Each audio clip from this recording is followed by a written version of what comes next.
say you don't call on Google Hangouts. You don't spit into the mic. You don't go respond to those work emails, and you don't mess around with Jim. I do, but I'm deep.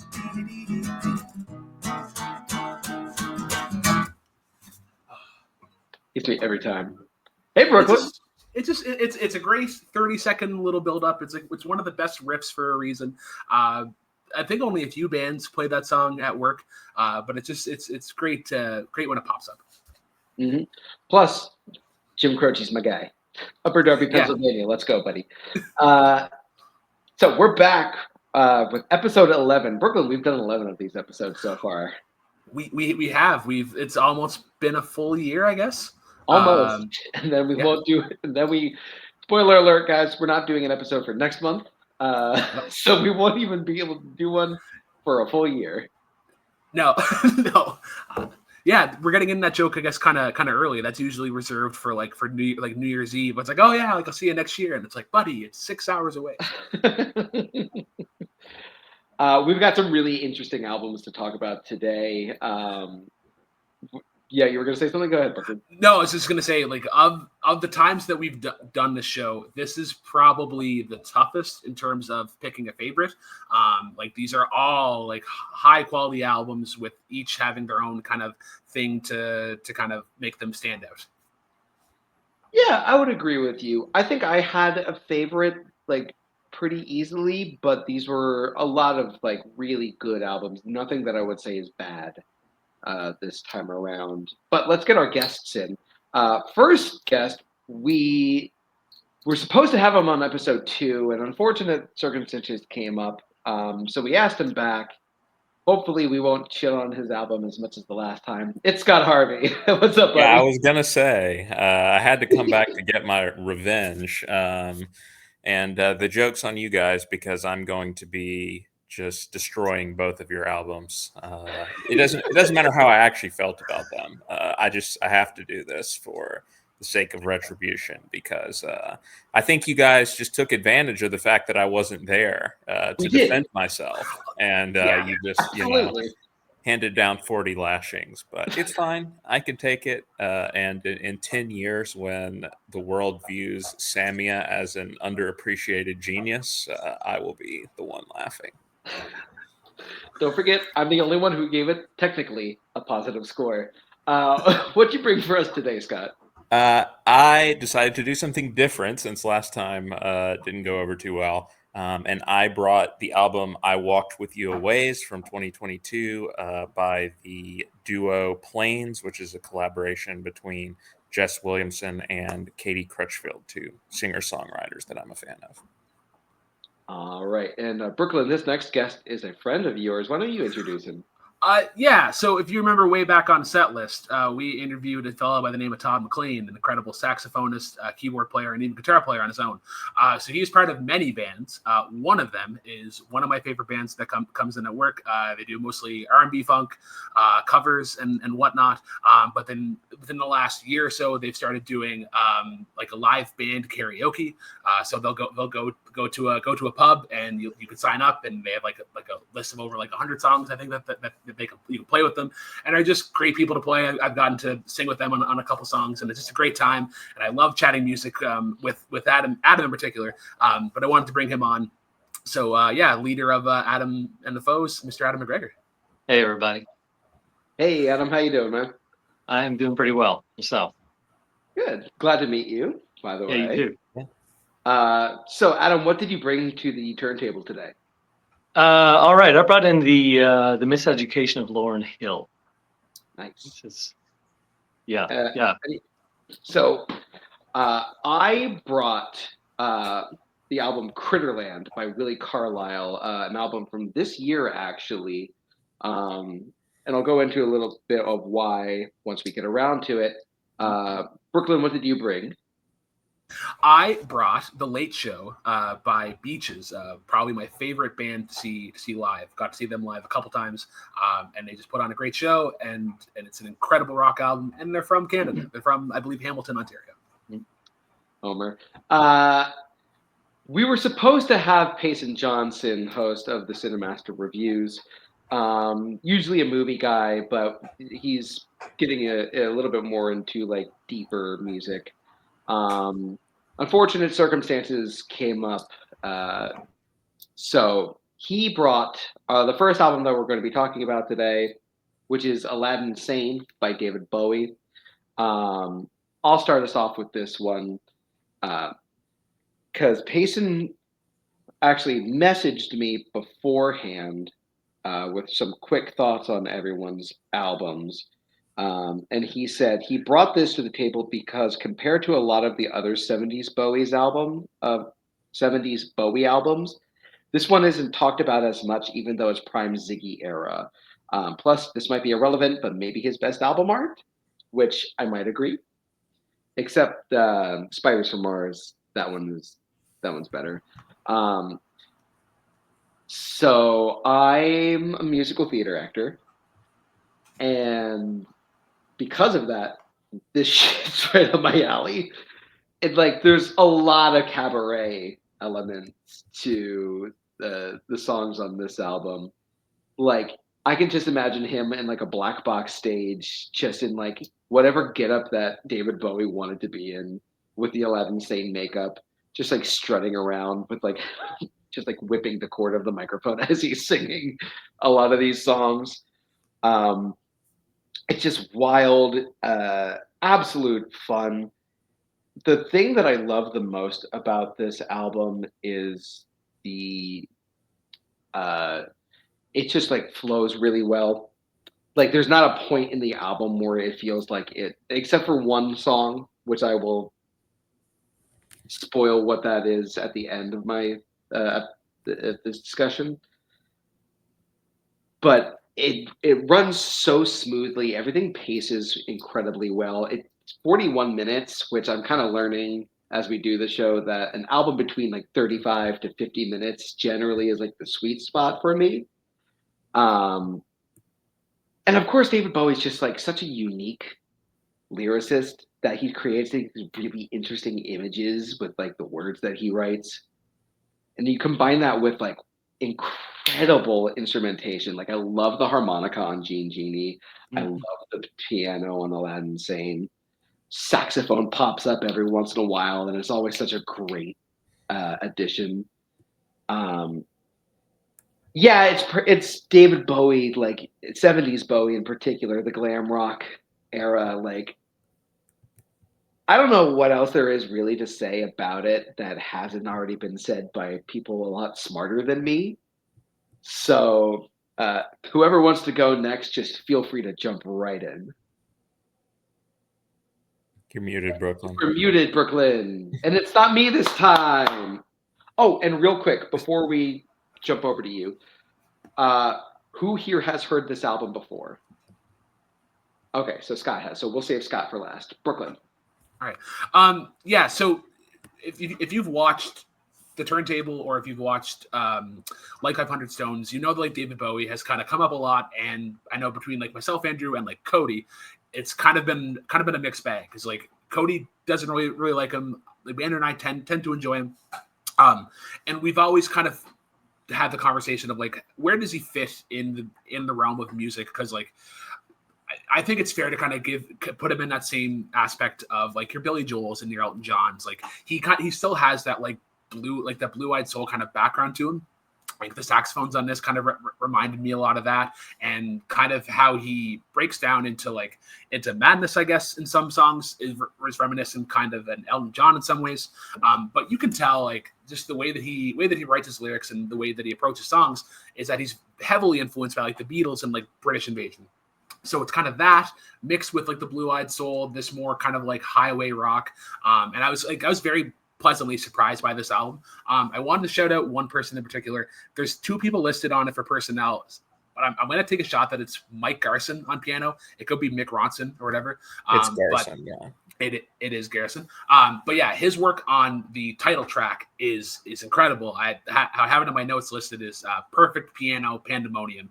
Just like it's the same thing about like jazz, where like if it's off kilter enough, it can kind of like have this weird kind of counter melody as the rest of it is going on. And then like that same piano pops up a little bit later in I believe it's Let's Spend the Night Together. You're gonna get that same kind of offbeat sense to it. Where I get the kind of like the Shakespearean-esque kind of writing, that comes to me from Time, and in particular, like the sniper in the brain, regurgitating drain, incestuous and in vain.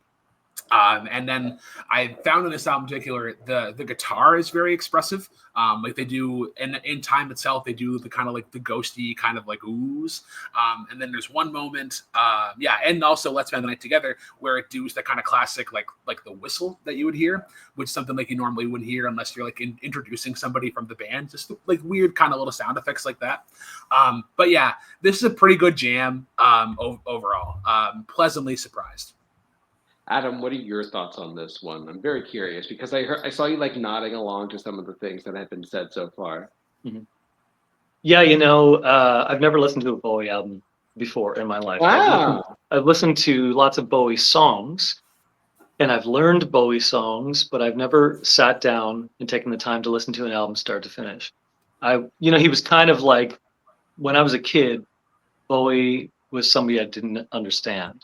I didn't see a lot of him because I was a little bit too young to know that he was cool, and I also was from this very small town, so not a lot of people were listening to Bowie, but I knew he was a big deal, and I couldn't figure it out. And so it was interesting, sort of like listening to it for the first time. Like I love sitting down to like something that's put together as an album, and it's getting harder to find albums because people are making sort of like singles and singles and singles.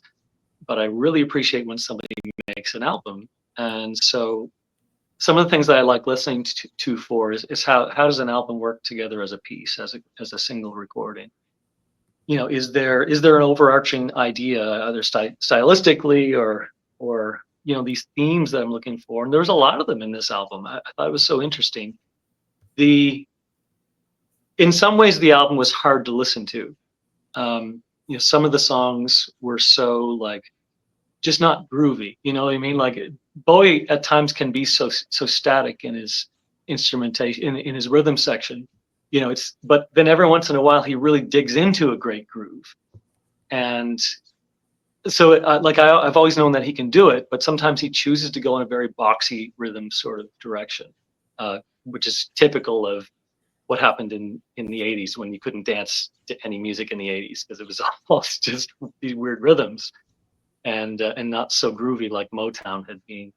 But Bowie was kind of had his foot on this album in some of those different genres. One of those that I was so surprised by was Gene Genie, where he just is really digging hard into like American blues.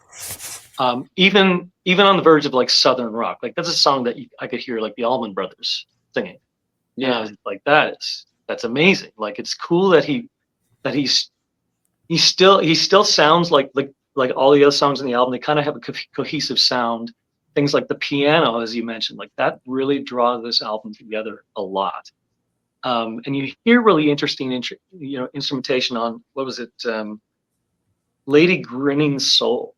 Yes, that was wild. And then right in the middle of this thing, he has this like beautiful, almost flamenco-inspired guitar solo that is just so perfect. And then the last song, when they can be, wait, I lost it in my notes here.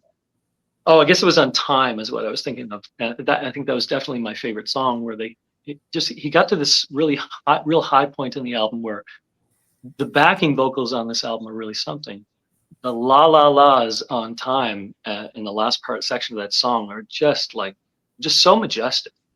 So musically, it's a very rich album. Like there's a lot of, I love an album that has a ton of backing vocals and weird rhythms and really interesting. Like it's just a lot of creativity. It's a wild album. Like it's whimsical and it's weird, but it's good. I I feel like it kind of toes the line of being like just weird enough where like if it took one more step further, it would be a little bit too much. Uh, Yeah. Oftentimes, like it knew when to hold the reins back, but let them loose enough that they got to experiment to do whatever they wanted. Yeah, I think so. Like there was a couple of times where I was listening to it and I thought, well, they're really going a long time on this long, weird piano solo. And there was a couple of moments where I was like, yeah, as a musician, I can kind of feel like probably what they're feeling is, do we go 8 more bars here? Do we really dig in and add these 8 more bars? Or do we cut it off? Like cut it. Where is the perfect moment to kind of end this section of the song and finish it or whatever it's going to be? And there's some struggling with that on the album. I think like I can imagine that the musicians were really like, boy, is that too long? Like, is this too much? Like, is this weird? Is this good? Can we do this? And that's an exciting place to be when you're in the studio. I feel like there's probably always one band member that's like, I don't know if this is gonna work, you guys. Somebody definitely hated it in the studio. I can guarantee it. They're like, this is terrible. I don't want anybody to hear this. You do think that sometimes as a musician in the studio, you work on a project and you think like, oh man, I really hated that song. I'm never telling anybody that I recorded this. But you're just, you're doing a job. But then it becomes big, and then probably some of you musicians were changing their tunes. Scott, now you're the only person who's listened to this album in full before. How does it compare? Okay, because I was about to ask you how it compares this time versus the first time that you listened to it. Yeah, I mean, I barely remember it. It was kind of a, when I was getting into music, like in high school type of thing. You just go and listen to albums by iconic artists, and David Bowie is one of those. And I probably am in the same camp as other people, that I didn't fully get David Bowie until you get a little bit older, I guess. But I actually think this is probably one of his less weird albums, strangely enough, because I mean, a lot of it is just sort of a straightforward guitar rock album, with these experimental passages, which a lot of you guys have mentioned, sprinkled in throughout. But like, the first song, Watch This Man, or Watch That Man, whatever it's called, Watch That Man. Brooklyn Initiative, it sounds like a Beatles song. Like right out of the gate, I was like, this sounds like I'm listening to the Beatles right now. And obviously, Let's Spend the Night Together is a Rolling Stones song. So Yeah. it's a cover. And so I think there's a lot that the casual listener can connect to on this album, just as somebody who is an appreciator of just rock and roll music, which is interesting because it doesn't really feature any of his most famous songs. I guess Genie is the one that like is somewhat known, but even that certainly isn't in the upper tier. When you ask somebody to name 5 David Bowie songs, they're probably not going to name. The only other one I would say is Panic in Detroit. Yeah, like those are the only two that I would probably... another great one.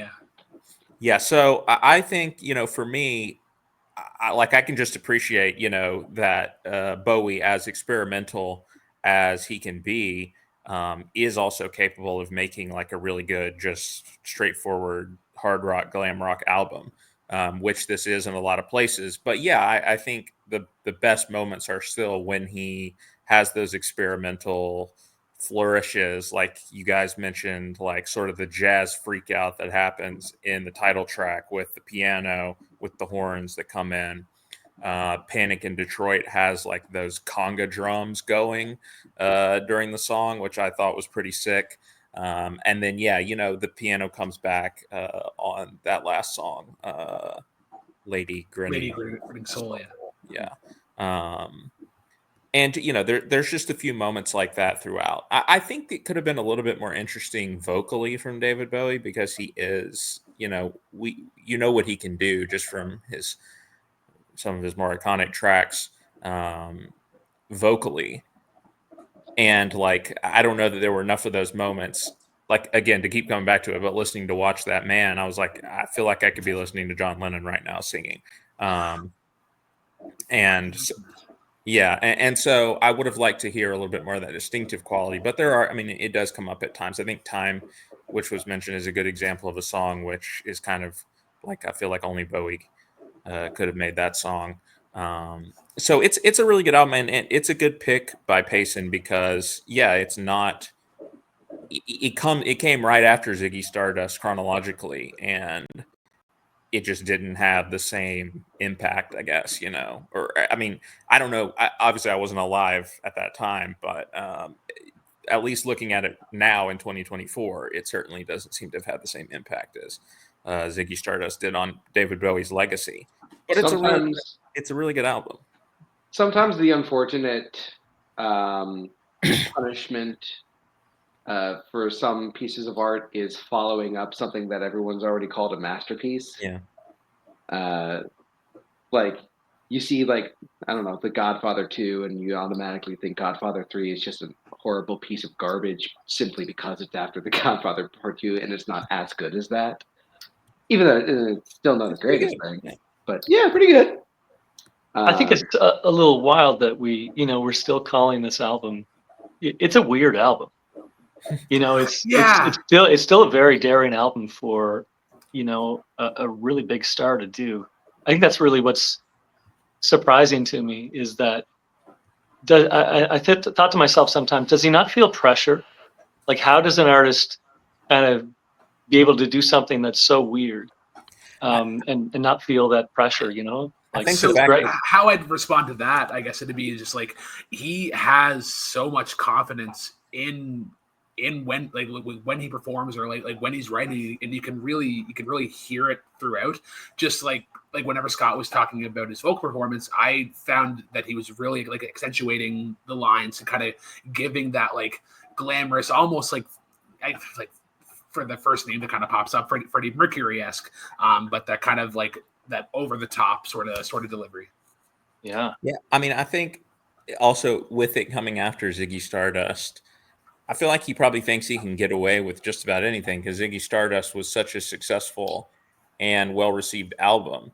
But like the name of the album is the rise and fall of Ziggy Stardust and the Spiders from Mars. It's like, what is this guy talking about? That's a weird, just concept. I mean, it's a concept album. It's like a rock opera type situation.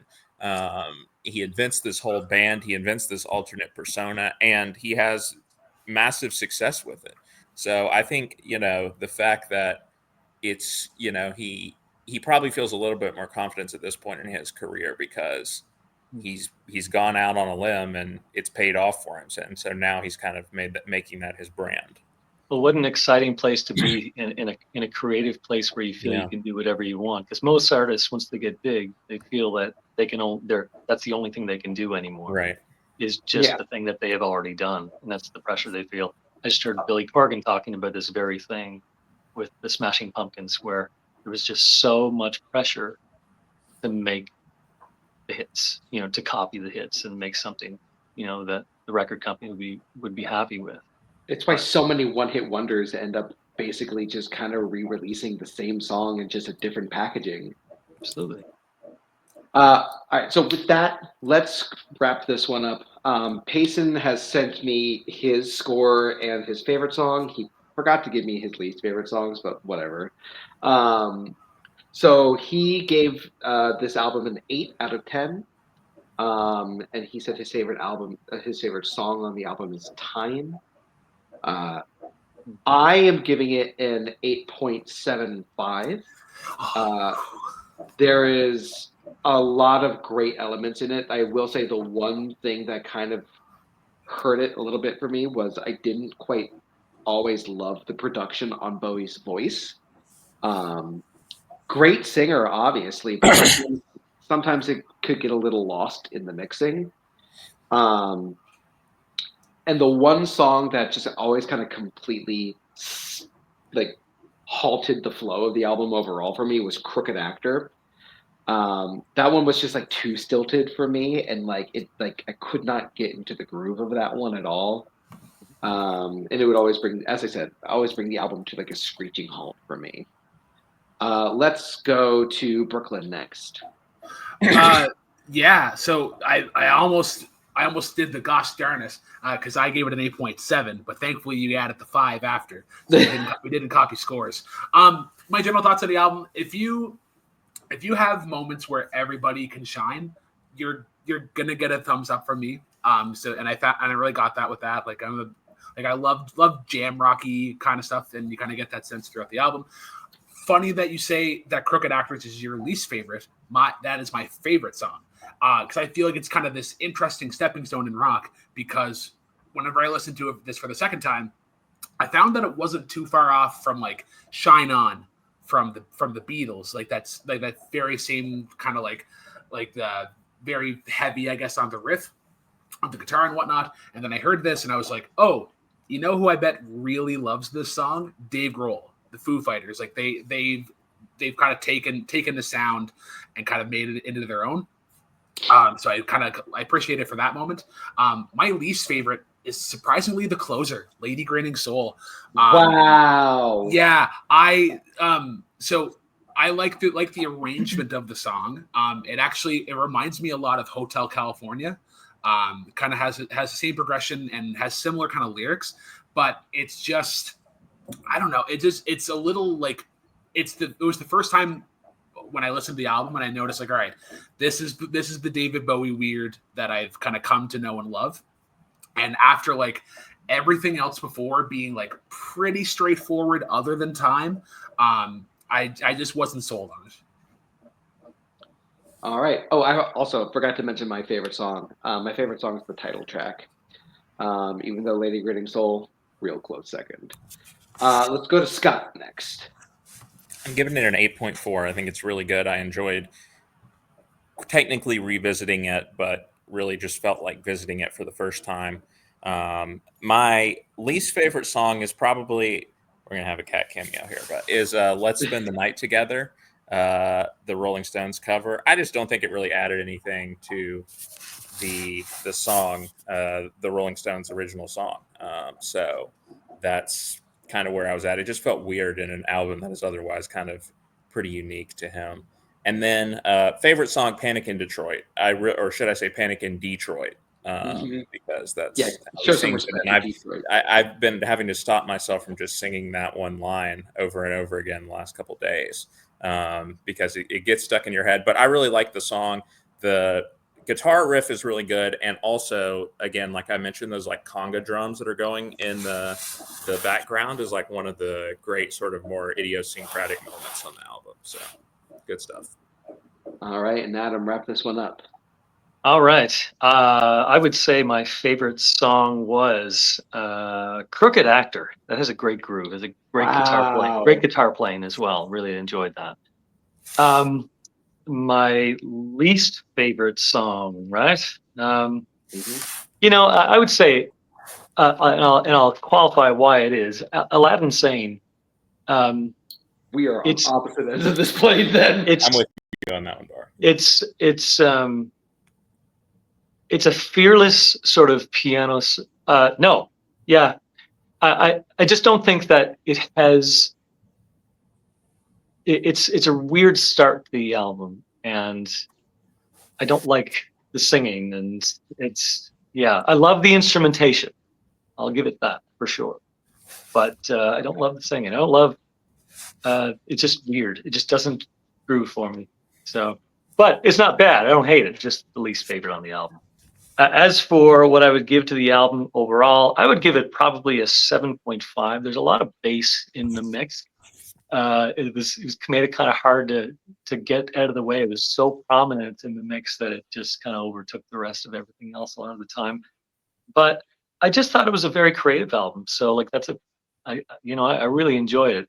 I think if I was comparing Bowie albums and what had come down the line in other albums, I should say, I think there were just better songs that he came up with eventually. This one, there wasn't any one of those songs that I'm like kind of walking away humming all day. None of them were, none of them I kind of walked away and went, that is a perfect song. That's a really catchy song. So anyway. All right, fair enough. But I enjoyed it. All right, so we're going to go to Scott next. Scott, tell us more about I Walk With You a Ways. Yeah, so, some people probably remember when the Traveling Wilburys announced that they were getting together. Some people probably remember when Jay-Z and Kanye announced that they were doing an album together. some people, and by some people I mean me, remember when Planes was announced, the collaboration between Katie Crutchfield, aka Waxahachie, and Jess Williamson, two singer-songwriters that I hold in very high esteem. And when I heard that they were going to be doing a collaboration album, I knew that it was going to be something very exciting a couple of years ago, especially because both of them, I kind of made this pivot in their career. They've both been making music for a while, but they both kind of made this pivot in their careers a few years ago to making like alt country Americana type music, which was a little bit of a deviation from what they had been doing before. And so I felt like this collaboration could be something pretty exciting. I chose the album because sorry, cat meow. I chose the album because, people being from Tennessee, people ask me all the time, do you like country music? And I don't know how to answer the question because the answer is yes. Obviously, I do like country music. But when I say yes, people normally think I'm talking about Morgan Wallen, which I'm definitely not, because I don't like the country music that is on the radio. I'm And in so the exact same boat as you. that usually isn't a satisfactory answer. And then when I try to tell people, no, I mean, there actually is still good country music nowadays. Like I listen to Waxahachie and, Hooray for the Riff Raff and Katie Pruitt. And they're like, who are you talking about? I almost picked a Pruitt album for this. I picked this album. Yeah, I picked this album because I think it's kind of like a survey course on how good country music can still be made today in 2024. And it wears its influences on its sleeve, which I really like because you have it's an interesting collaboration album because they're not totally singing together on every song. It's like one of the artists will take the lead for one song and then the next song will be the other artist. And I think you see each of their individual influences, which is really cool because I think that Katie Waxahachie, her songs are more influenced by 90s country and people like Lucinda Williams and, just 90s pop country artists. Whereas Jess's songs are more of the traditional, Loretta Lynn, like country waltz type ballad songs. And so you're getting sort of the best of both worlds on this album, but it's still a very modern album because it's still a very modern album because of their voices. I think their voices just both stand out so much. Like there's a very modern edge to each one of their voices, and they are the type of voices when you hear them come on, like you instantly are like, oh, like you stop what you're doing because they grab your attention. And I just think a lot of the music on here, despite being made in 2022, sounds very timeless. Like my favorite song, Abilene, on the album, which is one of the songs that Jess sings. Like that to me, I heard that song and I went and looked and I was like, is this a cover? Because I was like, this has to be like some old country song from like the 60s or 70s. Like it sounds like some old standard that you would have heard Dolly Parton or Loretta Lynn or somebody like that singing back in the day. I think that song's amazing. But I really think that there's no fat on this album. Like it's 32 minutes long, I think. And every song has something to love in it. And it's basically everything I would have wanted from a collaboration between two of my favorite artists right now. And it's a shame that they've basically said that this is a one-off and that they're probably not going to do this again. But with that being said, go and listen to their solo albums because Jess put out one last year. That was fantastic. Waxahachie's album this year is my favorite album that came out this year. So, this album is great, and I want everyone to check it out. I'm going to start with Brooklyn on this one. Okay. I have listened to Waxahachie before. I was introduced to them by my girlfriend's sister earlier this year. I just really like what I've heard so far. When I saw her name pop up, I was like, okay, cool. So this, and like Scott kind of hit the nail right on the head, where it's just like this Americana kind of all country. It's like that like easy listening. Like there's really good influence of like slide guitar, banjo. When I listened to this album, the two people that I thought I would like to hear them collab with Jason Isbell and Casey Musgraves. I think they kind of mimic a similar sound. I think they do really well together. I like the duality that you have between Waxahachie and Jess Williamson. Where like Waxahachie is the more expressive of the two, and Jess is a little more subdued. And it's a good kind of bounce. With it, like with there not being like a ton, I guess, to kind of go off of like from the production standpoint, because like anytime that we pop on the show, I'm usually going over like the music and like seeing like what from like the arrangement kind of makes them stand out, and like there isn't like a ton there. So this time I had to kind of go off of the lyrics and see if there were any kind of like good sound bites that I had, if there was any kind of good stories that I heard in songs.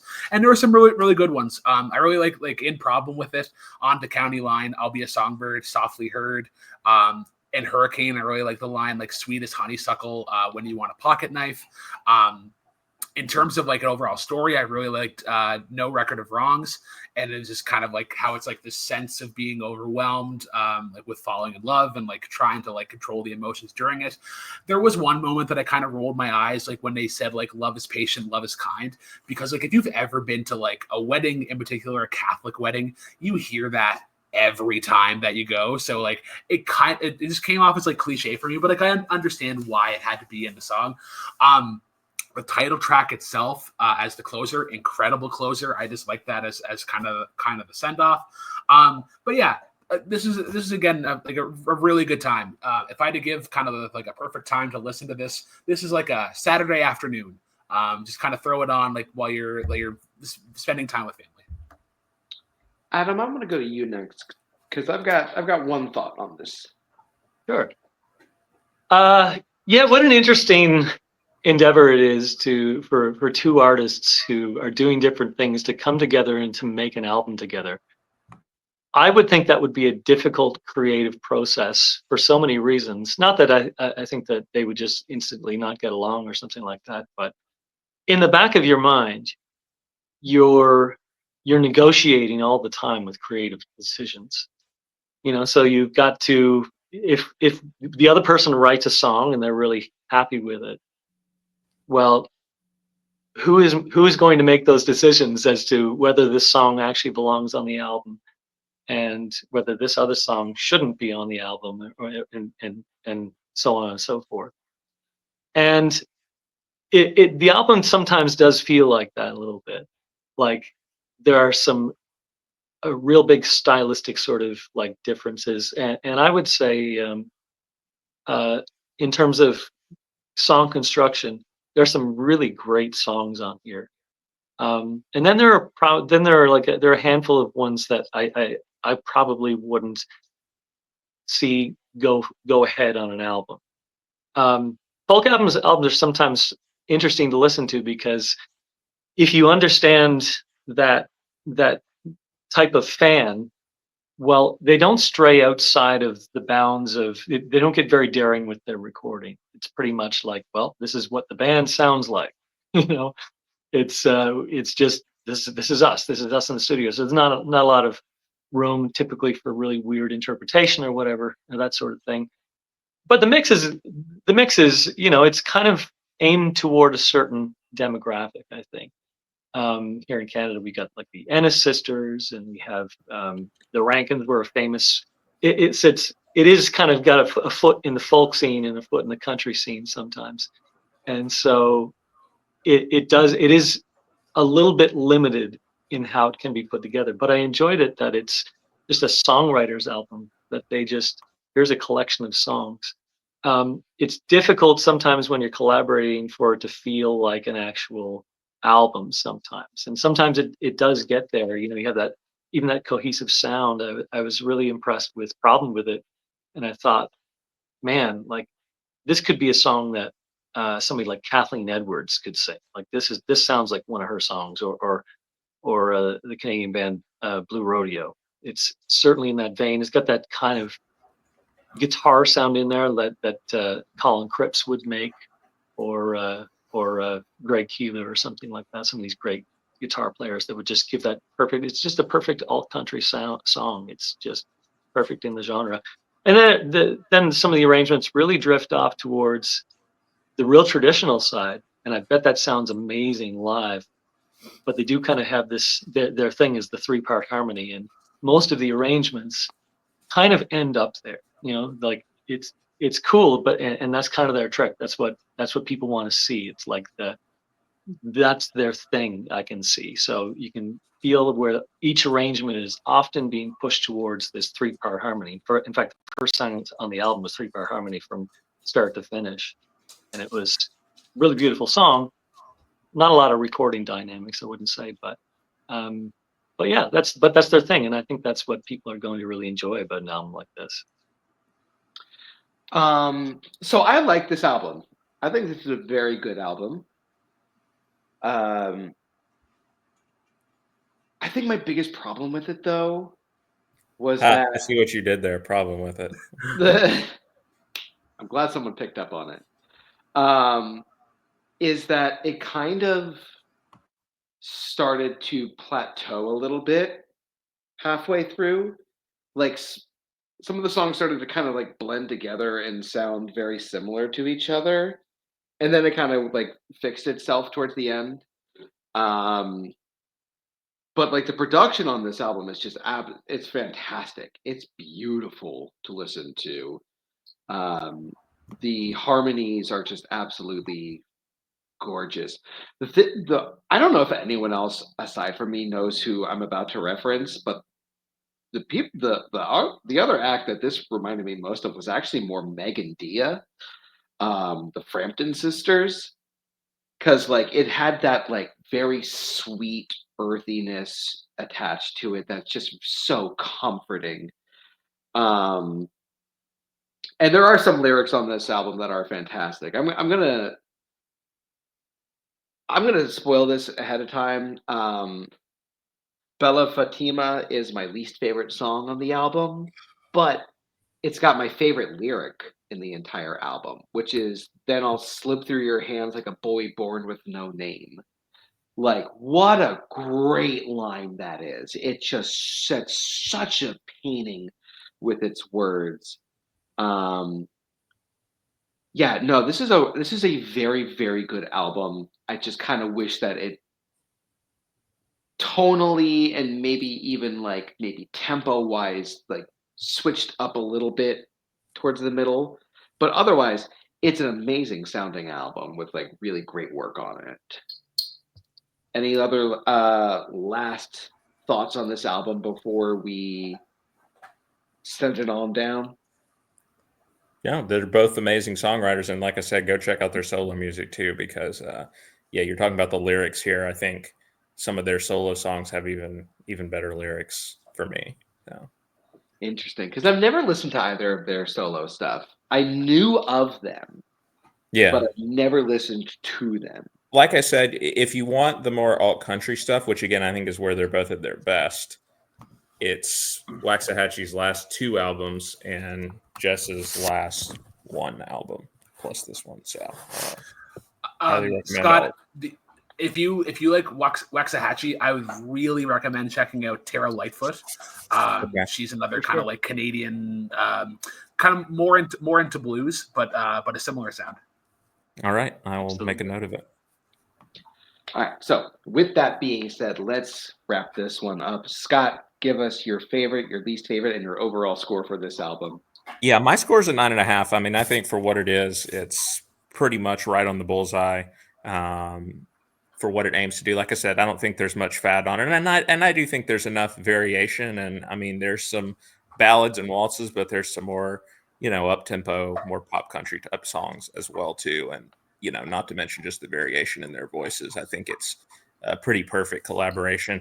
Least favorite song, if I had to pick one, is probably Line of Sight. I mean, again, I think it's a really pretty song, but when I just look at the list of songs here, I'm like, which one do I listen to the least on a daily basis? And that might be the one. That's really all it comes down to. Favorite song, like I said, is Abilene. Like, I think that's just kind of like a amazing, like, stop you in your tracks the first time you hear it song. That, like I said, sounds like it could have come out in 1960 as much as it does in 2022. So amazing song. And that's one of Jess's. So Payson sent me his thoughts on this. He says, not really my genre, but definitely liked the more upbeat nature of this one. He says his favorite song was Problem with It, and he gave it a score of 7 out of 10. I am also actually giving it a 7 out of 10. I think that production-wise, it's one of the more impressive albums I've heard on this show. Just the way that the harmonies in general sound is absolutely fantastic. As I said, halfway through, it kind of started to blend together, but it was like the perfect length. Really incredibly strong songs. My favorite one being Easy. I think that one just kind of like everything worked for me. The instrumentation, the lyrics, the vocals, all just kind of really blended well together. Even though Line of Sight actually might be really close to that one for me. It's a really good song. Yeah, it's a really good song. And as I said, while it has my favorite lyric of the album, Bella Fatima is my least favorite one. Not that it's bad, it's just the one that kind of faded into the background for me. Let's go to Adam next. All right. I loved Problem with It, and I loved the restraint on the. I think I'll give my favorite though to Belafontina just for the arrangement. There's a lot of really good restraint on an arrangement that I didn't see on a lot of other tracks on the album. So instead of kind of like just going like, here's all the instruments that are in this song and from start to finish, and then the song's over. Belafontina was very restrained. It just had some sparse instrumentation and there was a build to where the lyric vocally was going. My least favorite song was Last Two on Earth. It was really pretty cheeseball. So I didn't like that very much. I didn't think it should have made it on the album. So I give it overall. I give it a 6.8 out of 10. I like it for the genre, and I understand who they're sort of aiming for, and that's a good crowd. There's a lot of good music in there, and they have some beautiful voices as well. Really impressive. And Brooklyn, wrap this one up.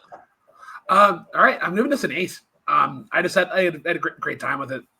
Definitely a genre that I come back to, and it has its time and place.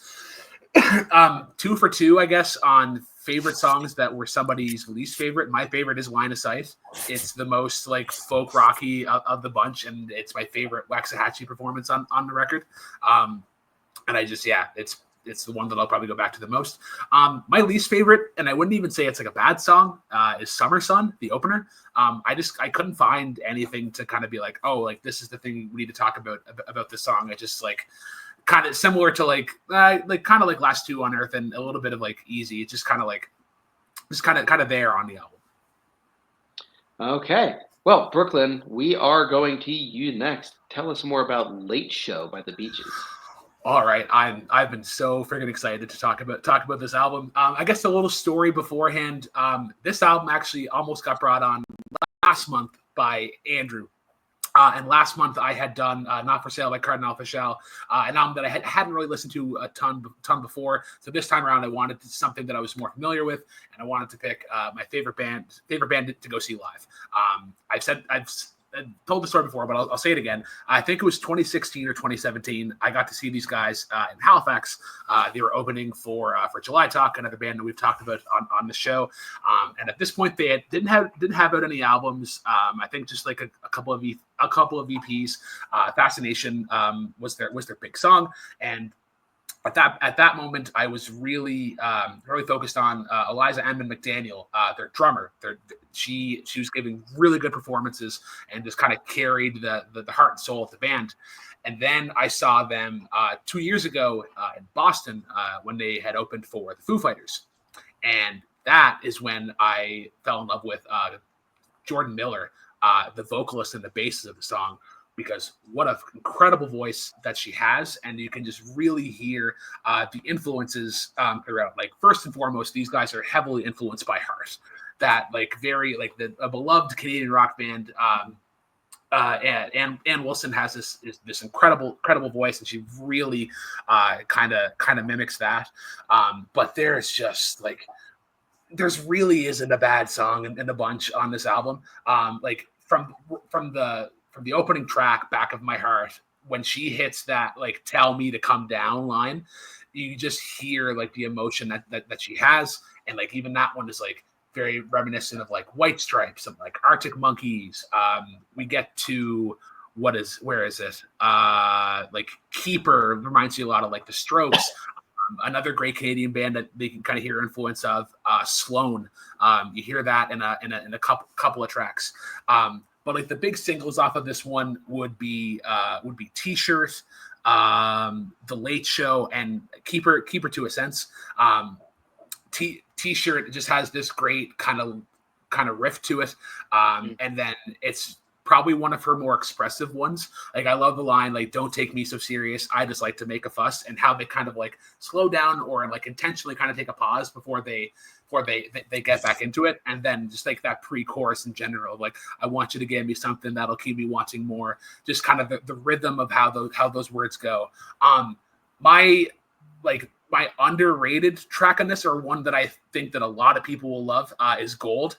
I love the groove of that and kind of what the song is about, because like in the chorus is like, "Why did my fascination grow so cold?" So I kind of got the sense of like maybe Fascination came out and like they weren't doing as well, and then it kind of took them a while to kind of get them to where they are now, with Blame Breath being like one of the biggest songs come out in Canada this summer. But then you have like really good kind of arrangement, because you go from like Gold to like Highway 6 that is really this kind of like ballady song. It has some issues with like the production, I guess. There are moments where I feel like it's almost arranged a key too high. We can almost come down, but then it comes near the end and she has that big kind of payoff moment. It's like, all right, well, that kind of justifies that. And I just like what that song is about. It's like kind of how somebody is the most beautiful, like when they leave, and there's like that kind of like that mystery of like, oh, like, well, like do they come back or not? And then you go right to The Late Show. And what I have for The Late Show is notes is like them kind of being like, oh yeah, we're the Beaches. And then you get that very drum heavy, like 1 by 1 and 2 by 2. I'm gonna stomp to the beat. Don't stop this groove. And then yeah, just like that's another kind of like White Stripes-esque kind of one. Walk Like That has some really cool rhythm. She kind of gets into like, I guess like a little bit of like kind of rap or like spoken word that isn't really kind of like singing notes. I think there's one clear cut like least favorite, but I'm kind of curious as to what everyone says near the end. And then I have like one other thing about kind of like the arrangement of the tracks, but I'll let everyone else go first and then I'll bring that up. This album slaps. The person who actually introduced this album to me was Adelaide Spence, which was kind of a shock to me how much I loved an album that Adelaide suggested to me. No disrespect, Adelaide. You're always welcome back on the show. Just wasn't expecting, this album from you. But yeah, no, Jordan Miller's voice I love her voice. Like, it's really great because she knows how to use it effectively. Like, it's not the most amazing range or anything like that, but like there's so much personality and like dynamics to the vocals that it's just really, really interesting. The drum work in general, I can't remember the drummer's name. Pull it up right here. Eliza Edmund McDaniel. Yes, thank you. Their grooves are just like really great, especially on things like Back of My Heart and Money, and Turn Me On, which some of my favorites on this album.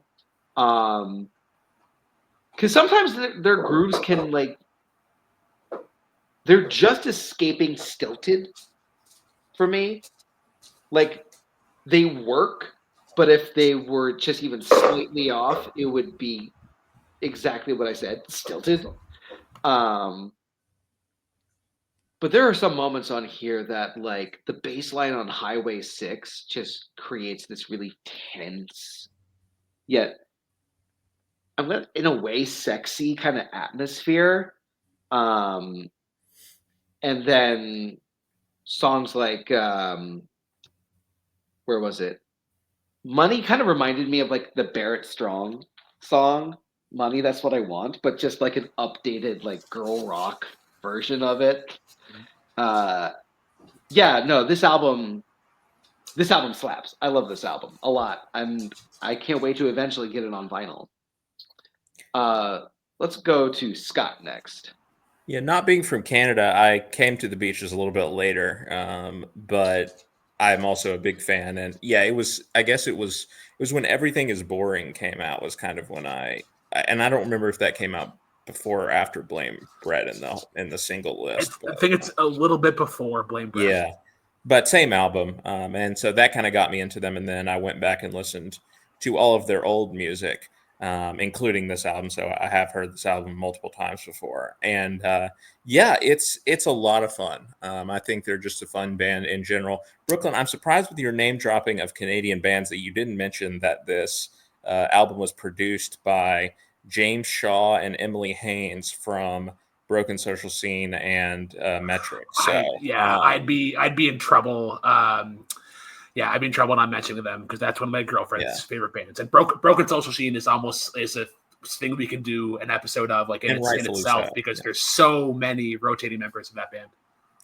Yeah, right. But then, of course, also with Metric and Metric, I think Metric's sound is on this album, on this Beaches album as well, too. It really does sound like Metric sometimes. You're absolutely but right. that's a good thing for me. That's a good thing for me. I do think, if there's one criticism, it is a little bit one note, probably. Like it is kind of just, a guitar rock album, just, start to finish. I think that some of the songs can blend together because of that. And it, like your favorite songs, I think really just comes down to what grooves do you get into, which, I guess I'll mention favorite song later, but I also think that they could have done a little bit more with the lyrics on this album. I mean, as you can tell, maybe from the album I picked, I'm like a lyrics person, number one, before like even the music, probably. And I know like that they are capable of, really, they write very funny lyrics, actually.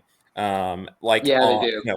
Their recent album, again, is an example of that. I forget what it was called, but their most recent album. And then they have a lot of EPs and singles and things like that, where I think they really can they show off their wit a lot. Like that song "Grow Up Tomorrow," where the hook is just "I'll grow up tomorrow after I throw up tomorrow." I think that's one of like the most genius hooks for a song right there. So I wish I could have seen a little bit more of that on their album. And it makes sense because this is their first. I mean, this is really kind of their first full length album. It is. So I think they're still trying to figure themselves out, but I think maybe I prefer slightly their last album because they show off their personality a little bit more. But it is nice to hear this one, which is more of just a straightforward rock album, whereas I think the recent album got more into pop a little bit, which was a smart decision because I think that. You look at the success of bands like Muna and the Aces and like bands like that in the same vein as them, like these all-girl pop rock, like LGBT friendly bands. Like they're having a big moment right now. And I think the Beaches made a smart move of changing things up a little bit to play to that crowd, and they got more success because of it. But I also think this album shows off that they can rock too when they want to. And I actually had tickets to see them earlier this year, and I didn't get to go. The date didn't end up working out, so that was unfortunate. But I do hope to see them in the future, and I think this is a good album, a fun choice, and a lot of tracks that I have listened to a lot over the last year or so. Adam, what are your thoughts on this one? This is.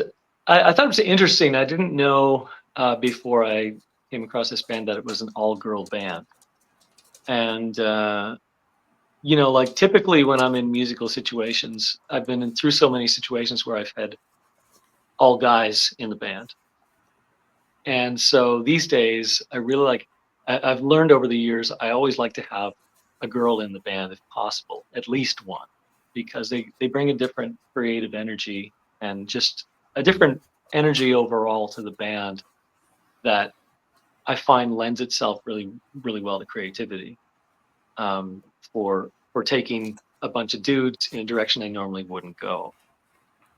So how interesting it must be to have 4 girls who are, behind this sort of creative act, and what that must be like. Now it's interesting because sometimes I was like, wow, this sounds like a bad Detroit Cobras impression or something. This band, they're trying to be a punk band, but they've got one foot in punk, and then they got the other foot in like the most straight ahead pop possible. They're looking for these big cliches sometimes. They're looking for the big happy choruses sometimes. They're going for the sort of the big obvious things. Sometimes they sound like other bands as well. You hear the influence of maybe a band like the Black Keys sometimes, especially Yeah, I can hear that. just the overall production certainly is kind of like out of the Black Keys playbook. And then sometimes I'm listening to her sing, and I'm like, this sounds like something Axl Rose would do in Guns N' Roses. Sometimes they sound like they have some of those same sensibilities, which makes sense because like those albums were hugely influential on a whole generation of producers and musicians. Overall the album, I struggled with it at a lot of times because I was reading the liner notes, and one of the words that they described the band as was authentic, and I was like, yeah, I guess like they're not really. This album is not an album that I would describe as authentic. I'm not really feeling like I'm really getting deep into the soul of these people on this album. Like, it's fairly surface level. But I think that taking that with a grain of salt, like, it's a different experience listening to Cardi B than it is listening to Leonard Cohen. Both do kind of the same thing. Like, they're both musicians, but they're doing different things with their albums, and that's okay. One is making what we would call, a piece of art, and the other is making entertainment. And both, and the art can be entertaining, and the entertaining can be art as well. But they're not exactly the same thing that all these people are doing. So when I go from that angle and say, like, you know what, this band is trying to sound fun. They're trying to sound like it's a huge party all the time. It's really great. And like 80% of the album is that just straight ahead party. Like, what's a catchy riff? What's a catchy line? And some of it really gets super, like, pretty cheeseball sometimes, but that's okay. It's still fun, but then there are a few bright spots. There's a few like big songs like Keeper. That sounds like a Paramore song. Like, that could be on any Paramore album, and I would be absolutely convinced that's a Paramore song. And T-Shirt is such a great song. That's such a great groove. It's a great recording. It's just a great written song. Turn Me Off is awful. It's just like, some of these lines, sometimes they would just, they're in certain songs, they're so cheeseball that it sounds like they're trying to pretend like they're a punk band, but they've never really, they almost sound like Joan Jett sometimes. Joan Jett didn't, I don't know, she's never really fit with the punk scene for me. She always sounded like somebody who was trying to get there, but couldn't quite get there the way like the underground bands were going to sound like. Like every time like some record company gets a hold of something, you're losing something in the scene. And I struggled with this as a punk album because I could hear that's what they're trying to do a lot. Overall, just a really fun album, and that's what I was trying to do. Joan Jett catching strays in this episode. We love you, Joan. Payson sent something real fast. He said, "Late show. That was a blast. I really love the voice of the lead singer and the energy all of the songs bring." And I think that's the main thing about this album that works really well. It's just its energy. Its energy works really well. And then there are like a fewer like more. I don't want to call them down tempo because they're not necessarily down tempo, but they're more subdued, I think is the word that I'm looking for. So let's wrap this one up. Brooklyn, this is your album. Give us your scores, least favorite, favorite, all that jazz. All right, so I'm giving this a 9.4. Even like the what I'm considering like the least favorite song isn't really like that bad. I just think there's incredible performances from everybody in the band, and there's a good kind of back and forth from these like fast paced kind of grooves to these moments where they want to be really emotional. My favorite song, I guess, I don't know. I guess we'll go to The Late Show, because if I'm throwing on this album, it's probably the first track that I'm listening to. I really like the build off in the chorus, and especially when it gets to the end, how they add in the like the O's coming on the end. I'm a big sucker for kind of call and answer. My least favorite is actually Money. It's just the one that seems very cookie cutter, and I actually have it in my notes. I feel like Money might do better as the opener, because I feel like if you go from Money into Back of My Heart, it's a better kind of build, I would say. But yeah, I just like this album in general has a really good arc of kind of like romance, and then it kind of goes into one night stands, and then I find later on it kind of gets into more relationships. So I kind of enjoyed it for that aspect. Scott, let's go to you next. I give it a 7.5. It's a very fun album, pretty surface level, and I do think they have made better music, more recently. But as an entry into the band, it's very successful. Least favorite song, I agree with Brooklyn. I think it's Money. I think that's the most derivative song out of all of them on the album, and not really anything interesting to say in that song.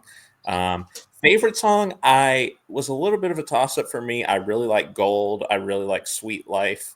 But I think I have to go with Let Me Touch, just because the chorus where they go, oh, woo, is like yeah. totally ridiculous. I don't even know what they're trying to say there with that like sound that they're like, Warren Zevon-esque sound that they're making here. Come up a few times on the album.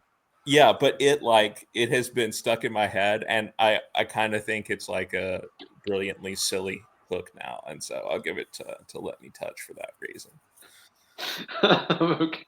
Adam, let's go to you next. Sure. I thought the best song on the album was Keeper.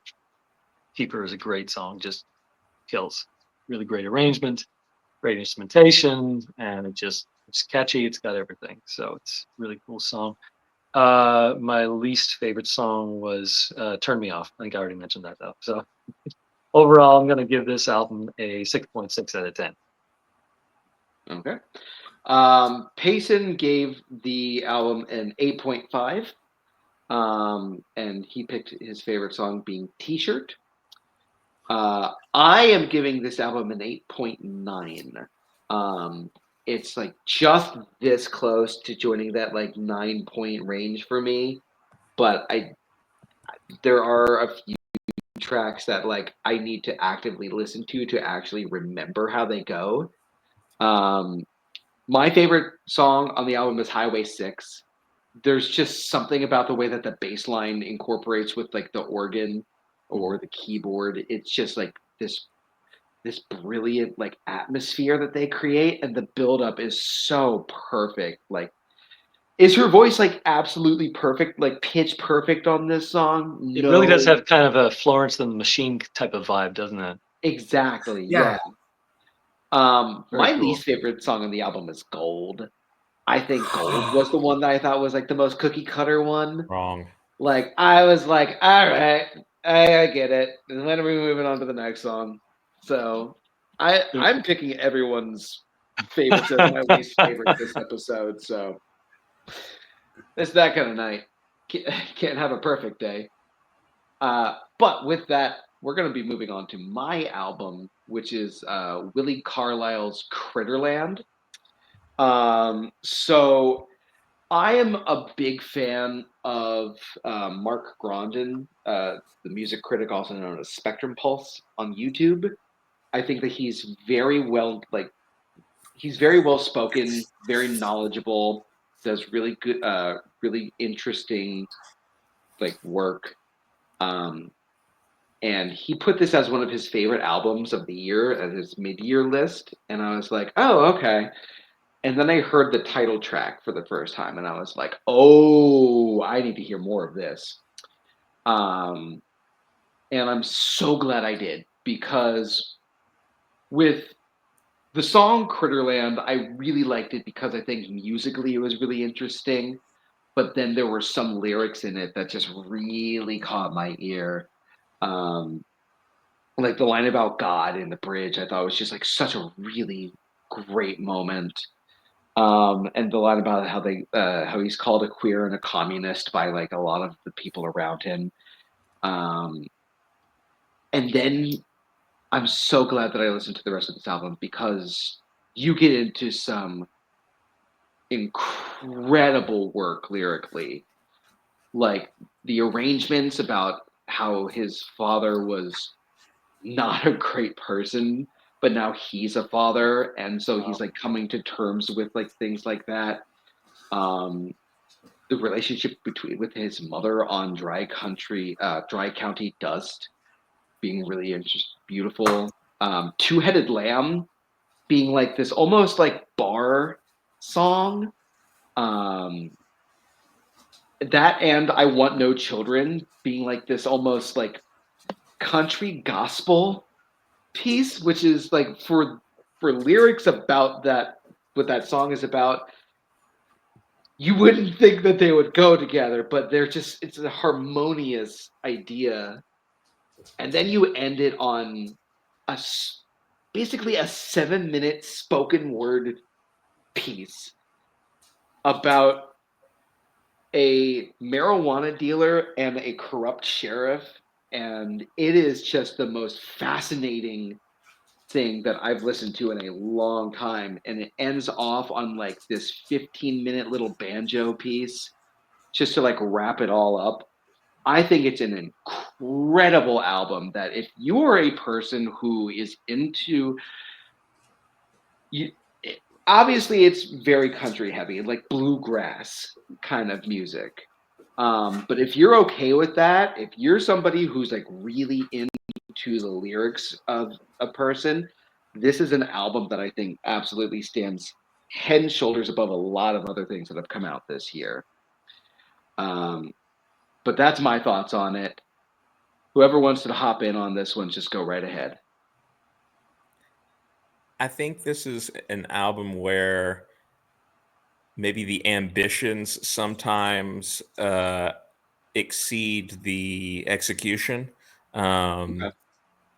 But I think because the ambitions are so high, when it does succeed, it connects and it's a home run.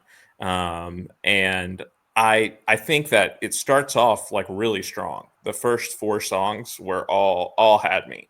Yeah, the arrangements, the song about his father is like, you're just like, damn, at the end That's of that song. gut punch. Yeah. But I really liked the Great Depression as well, as sort of this. You come off of the low of like, well, my dad sucked and I'm my own father now. He literally sings, to sort of this maybe slightly begrudging, but acknowledgement of like the toiling that his family members had to go through in order for him to be in the world. And, him basically saying that he's going to try to make the most of that opportunity and recognition of what sort of his family did, surviving through the Great Depression. I thought that stuff was really interesting. And like, again, you go from the generational trauma to like that.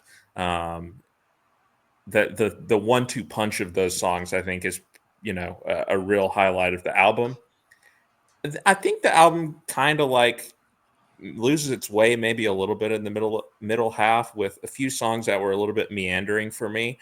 I do think that I Want No Children is definitely a high point. Again, another song where he just has like this really specific, like very tightly written song about like, it's right there in the title what the song is about. And like, to me, that's like a classic country songwriting. It's like, it's right there, and I'm gonna 3 chords of the truth. Yeah, basically, I'm just gonna tell you about why I don't want to actually have children. which is, I want to listen to that song. Like when I see that title, I'm like, I want to hear what that song's about, because I feel like you don't hear a lot of songs on that topic, and you don't hear No, very rarely. And so but then, again, it's meandering around a little bit, and you get to that last song, and I was almost to the point of like, okay, well, I appreciate what he was trying to do with this album, but maybe it was a little bit of a miss. And like that last song got me, because I loved the 7-minute spoken word piece that he did there. The storytelling was amazing. Again, very authentic. That was something else I felt about like the Plains album. Again, obviously, two artists from the South. I didn't even look where Willi Carlisle's from, but I mean, he's obviously from the South. I think he's from Missouri. Okay, yeah. I'll double check it. And yeah, just every little detail and everything of that. I mean, he first of all, he packs a remarkable amount of words into that 7 minutes. I mean, it is a spoken word piece, but there's a remarkable amount of words in there.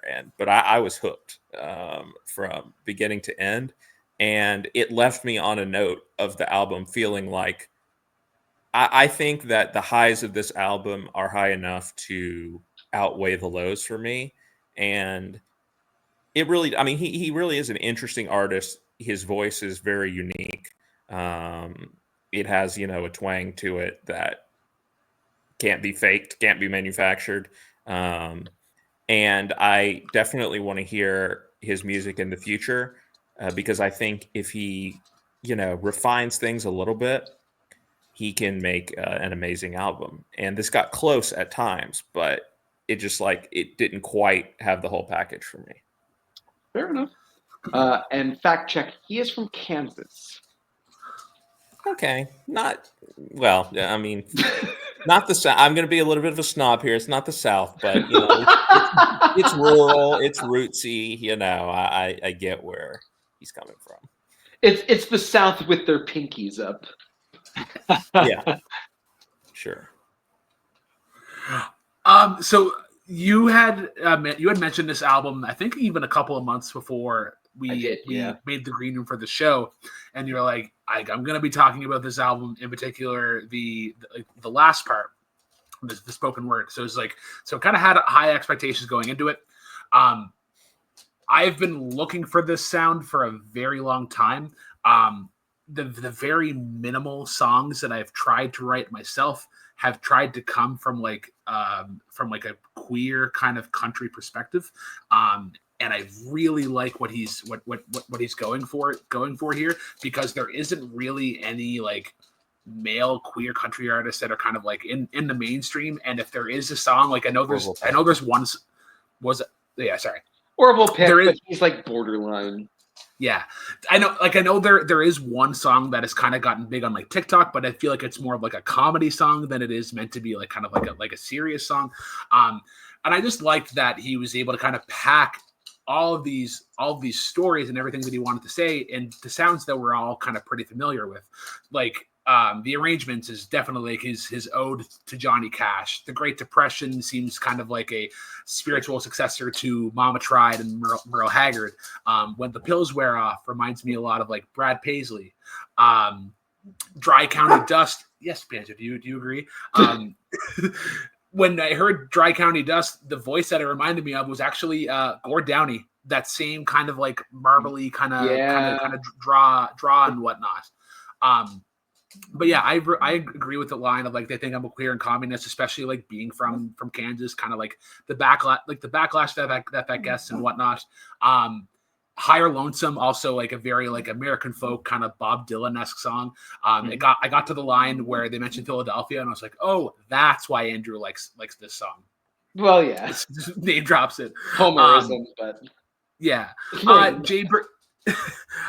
Jaybird, I found production-wise is kind of a continuation of Critterland, same kind of cadence, melody, and whatnot.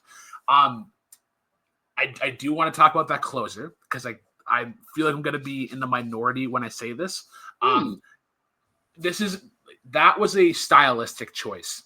And I understand why, because it can work, especially when you're telling such a great story that song is. my problem with it is that if you're doing that, but then doing like the sing-songy kind of chorus, that the verses kind of come off unfinished. Like I really want to hear this song. I want to hear this like fleshed out, like as a full song, given the full instrumentation, to see if you can kind of accentuate any emotions that are going on through the song. So I like in that aspect, I kind of want to go like one way or the other. The other thing, I agree with Scott. I Want No Children as a concept, I think is incredible. I think that's something that should be sung about and even kind of talked about more. My problem with it though, and Adam might understand what I mean here. So whenever somebody's like not feeling well, or when somebody's kind of like going through tough times, there are things called we do like benefit concerts here, where a bunch of musicians get together and they'll play songs, and it's a lot of Celtic. If you've paid attention to any kind of music that I bring from the Maritimes, it's a lot of like Rankin Brothers, Great Big Sea. Problem is that usually once in those concerts, there'll be like 5 fiddle players that get up and they'll do like, all right, we're going to do like Amazing Grace. We're going to do Johnny Boy. And I just don't like when they do like these like double and like these like layered kind of fiddles. It's just very kind of like off-putting, and it kind of takes away from the song itself. I love what it's about, but it's just not my cup of tea. But yeah, to kind of summarize it, I think where it does hit, it's a no doubt home run. But there are definitely some times where it's like, I'm going to try for something different, and it just doesn't quite land. Okay. Adam. Yeah. What an interesting album. And, you know, like he's really kind of jumping right into that, that storyteller sort of tradition of, say, Woody Guthrie or Bob Dylan even, or Pete Seeger. You know, there are all these, Johnny Cash, of course, another obvious one would be Marty Robbins. All these storytelling songwriters. And it's a big risk because you're playing a character. It's, you know, it's much like going on stage is, you know, if you said you're in musical theater, so, you know, when you go on stage, I mean, if you're not believable, then nobody cares. Yep. So that's the real challenge with making an album like this and playing characters all the way through is you really have to be a very good actor, and you have to sing in such a way that people believe you. And I think that's what I struggled with a little bit on this album. Is it was at times hard to believe him, and I think that was for several different reasons.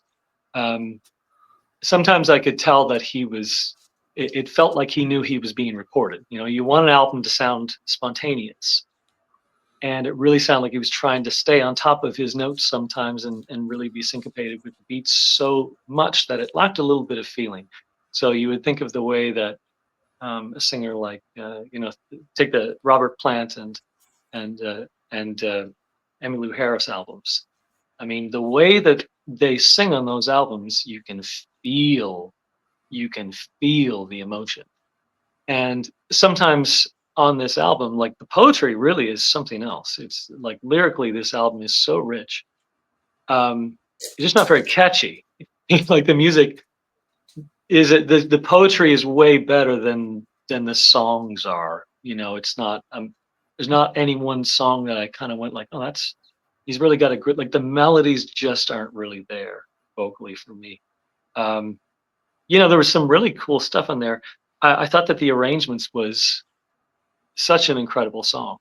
Um, like I said, not catchy, but such a deeply emotional and deeply touching song. You know, as I'm looking through this, I really, you know, just on a lyrical basis alone, I thought, now this is a really special song. But the performance, the vocal performance, just wasn't quite there on the song. I'll tell you which song that I thought the vocal performance really was there was When the Pills Wear Off. Not a great, like again, there's not really any one melody that you can really grab onto in a lot of this music, but you can feel his emotion in his vocal performance on that song, and it's really quite nice. Yeah, The Money Grows on Trees. That was really like, and this is where I struggled with, I was like, I get it. I get where he's going. Like, I get the tradition that he's standing in. And then part of me is going like, what isn't working? Like, why am I not like really getting into this? Because I liked it lyrically, and I think just the overall performance was a little bit, some of the melodies they chose were almost a little bit odd sometimes. So I noticed that his producer is a Grammy Award winner, by the way. Yeah. So, like you read that sometimes and you don't want it to bias what you're listening for, because you're just, at the end of the day, you're just listening to an album saying, does this touch me? Would I listen to this again? Is it making me feel anything? And with an album that's so lyrically deep, there were some moments where he really did touch my heart, certainly on When the Pills Wear Off. But a lot of the rest of the album was, the producer made some interesting choices on the vocal mix itself. The vocal track itself was a very odd choice, I thought, for the mix. It was very dry, and yeah, it just wasn't very soft. There was no magic sauce on it, as they say in the business. Not a lot of reverb. I will say Willi Carlisle is not necessarily an exceptional vocalist. Like he hits like flat notes like every once in a while on this album, but I think that there's just something about that adds that little extra texture to it. So I understand what you're saying with the vocals, but I think I personally found that as a strength of this album. That's cool. I like that. So we're gonna wrap this one up. I'm giving this a 9.5. It's one of those ones where like the lyricism is so strong on this that I can forgive some of the other things. The one thing that I do have a problem with, and it is my least favorite song on the album, which is Jaybird. It's a little too similar to the title track that I'm kind of like, I don't know if we necessarily need this song here, even though it is incredibly well written, when we already have Critterland. My favorite song, though, while I think the arrangements was the biggest gut punch for me, the one that has, on first listen, the one that has stuck with me more is actually Dry County Dust. And the lyricism is just as good on the arrangements, but there's something about that one melody line at the end of the chorus of "That's Mama in the kitchen singing sweet by and by." It's just like such a beautiful piece of music to connect with a line like that. Yeah, that song is the one that has stuck with me the most off of this album. Payson. Oh no. Payson wrote, "Country is not my genre, but objectively I can see the quality here. Liked the songs that were more reflective and emotional. Could have used without the 7-minute closing monologue." Boo! Boo! It was a big risk. Payson, really, as a lover of cinema, you should appreciate that last song was cinema. I like a big risk on an album. I really do. I love that he went for it. Me too. And the fact that he closed the album with that. Wild. Yeah. What a choice. So Payson's favorite song was The Great Depression, and he gave it a score of 6.5. Let's go to Adam next. Actually, no, because your album's next. So let's go to Brooklyn next. Okay, I'm gonna give this a 7.9. I think it's just like kind of like I said earlier, like Critterland, Dry County Dust, the arrangements, Great Depression, are all like incredible songs, and even like Higher Lonesome, and songs that sometimes miss can be kind of benefited from the great lyrics and the great storytelling. But there are definitely times, like we've all kind of mentioned, where the production kind of just stays the same, and it doesn't like the only like real thing of like, oh, I'm making this my own is kind of coming on near the end, and even then, like that's kind of like personal preference. My favorite is going to be the arrangements. he's kind of mimicking probably my favorite country artist ever. So I really appreciated how he kind of went about the song. I like what the song's about. My least favorite is probably going to be Two-Headed Lamb. So kind of everything what I said about I Want No Children, but I couldn't get past all of that accordion. Like he's arranging that just on it, and I'm going to use a food analogy, which I haven't done in a while. Imagine if you're having sushi and it's just avocado, avocado and rice, no fish, no spicy mayo. It's just all of that, and it kind of takes over from everything else in the song. Okay, hard disagree with you there, but avocado? Okay, Scott. I'm also going to give this album a 7.5, as I do with the last one. I think it's strong in places. About 5 or 6 songs I think are really strong, and the rest, if he can iron it out, can be great too. So least favorite song, I'm going to give it to Jaybird as well. I honestly barely even remember the song as we're sitting here talking about it. It's not even really coming to me like some of the others are. So least favorite is The Money Grows on Trees, but I really also liked The Great Depression and I Want No Children.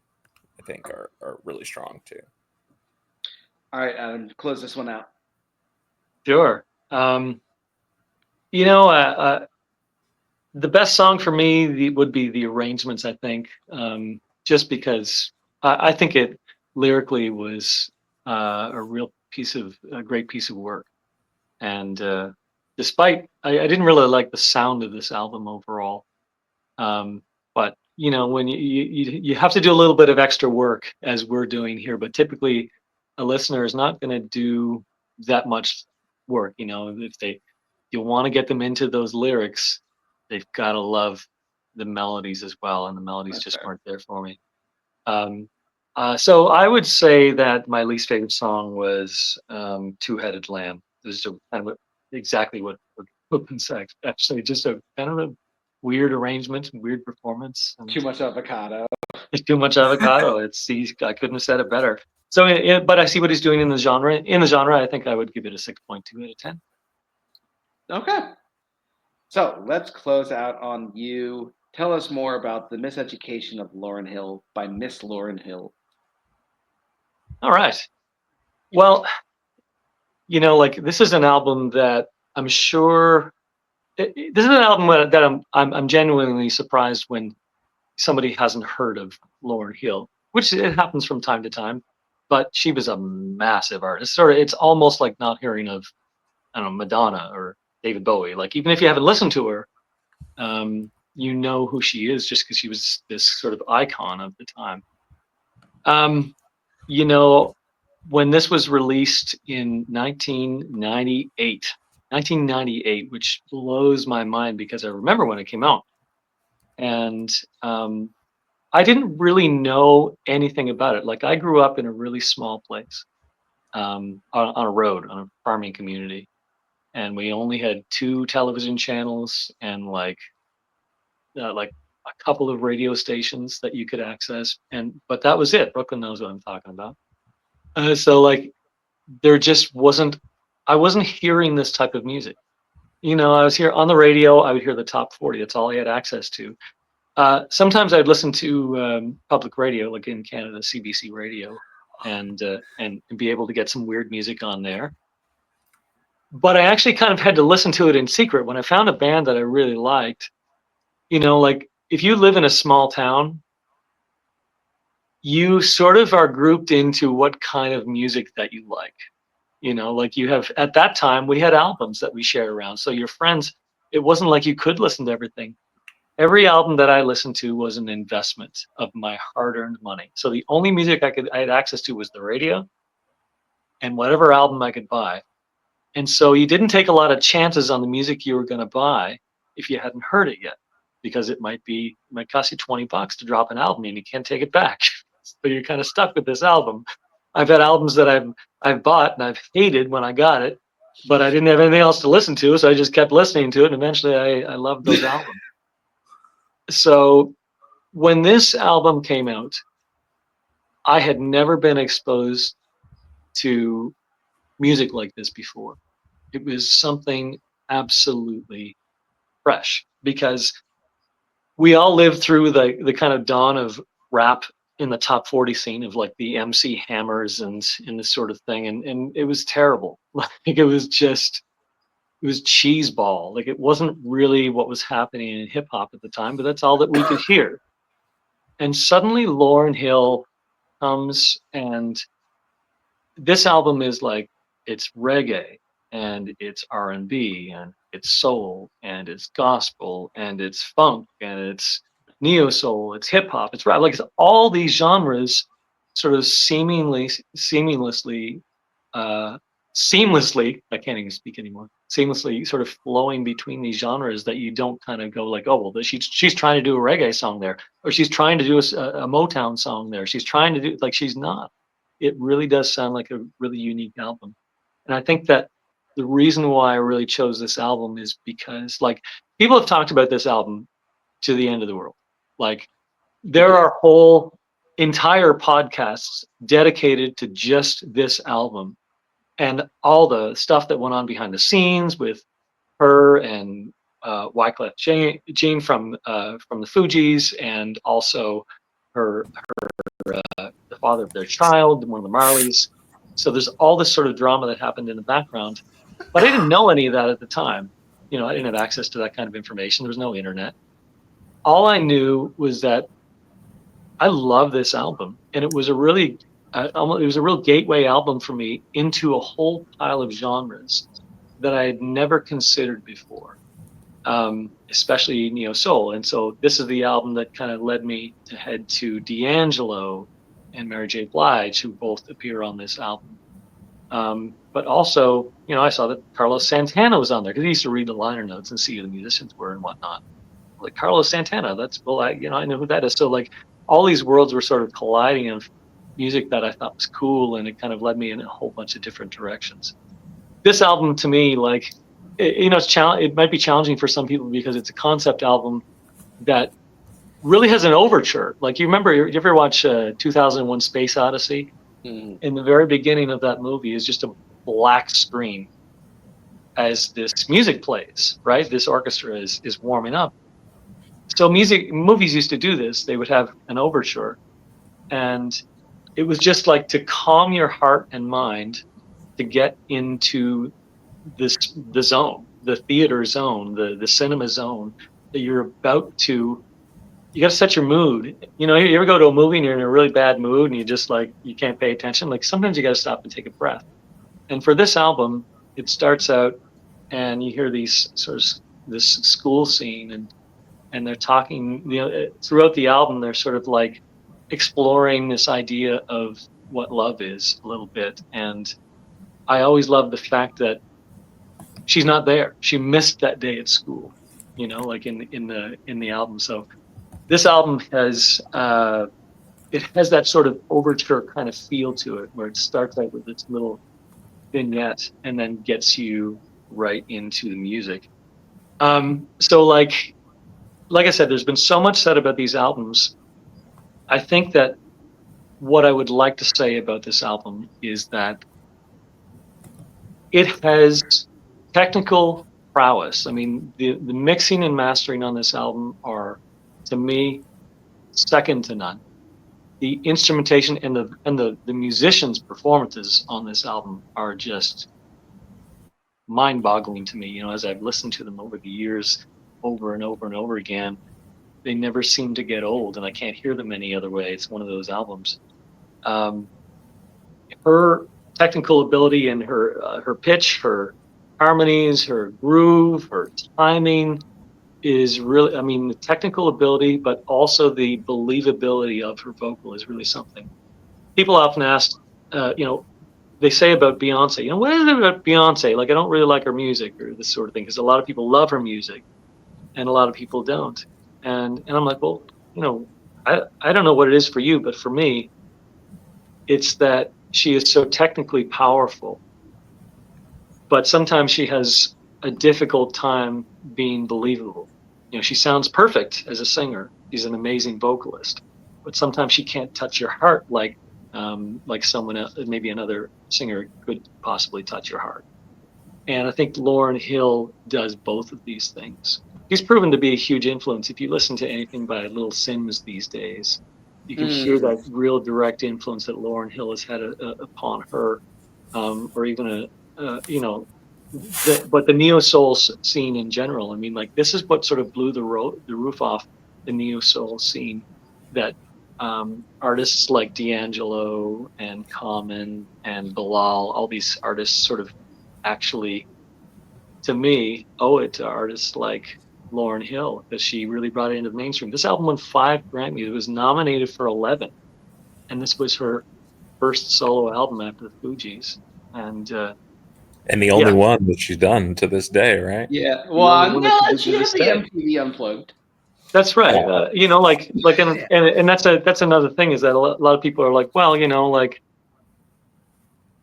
what, she hated being in the media. She hated being in the spotlight, and you can see how difficult that and how frustrating I find that is, because like we really lost something, that she lost her creative interest because life as a celebrity was so difficult. She just didn't want to be part of it.